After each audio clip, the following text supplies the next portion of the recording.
Ashama kabajamtoota fi jaalatamtoota obboloota koo kan biyya keessaa fi biyya alaa jirtan hunduma keessaniif nagaan waaqayyo bakkaa fi lafaa fi mana jirtanitti isiniif haa baay'atu.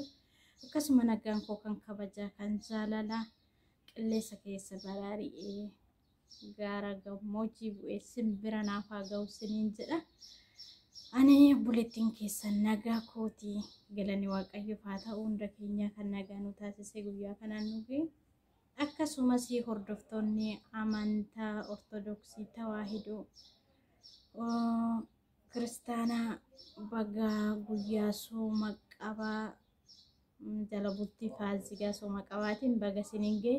Akkasumas obboloota koo kan musliimaa isiniin haa ga'u. Guyyaa muraasa boodana fakkaata.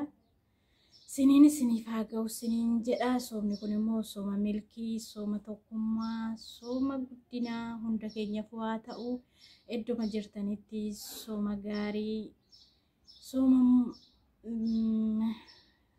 ijoolleen keenya warroonni biyyoota namaa keessatti cinqamaa jiran, rakkachaa jiran, obboloonni keenya mana hidhaa Saawudii keessatti warroonni nyaata dhabanii dheebotanii beelatanii isaaniif illee waaqayyo kana keessaa waan gaarii nu haa dhageechisu. Obboloota keenya kanas biyya keenyas biyya tokkummaa, biyya guddinaa, biyya mooyyuutu waan maraan tokkummaan keenya itti cimee biyyi keenyas biyya nagaa nu taatu nuuf haa taasisu waaqayyo.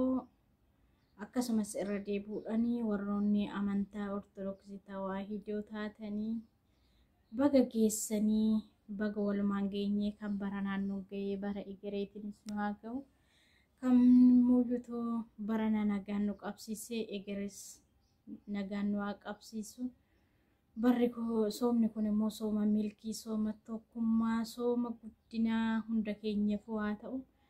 Kan biyyi keenya itti nagaa argattu, kan hidhamaan keenya itti nuuf hiikkatu, kan rakkatan keenya rakkinaa itti nuuf ba'u, kan mooyyuutuu miidhame kan itti fayyu nuuf haa ta'u. Sooma tokkummaa, sooma guddinaa, sooma jaalalaa, sooma milkii nuuf haa ta'u.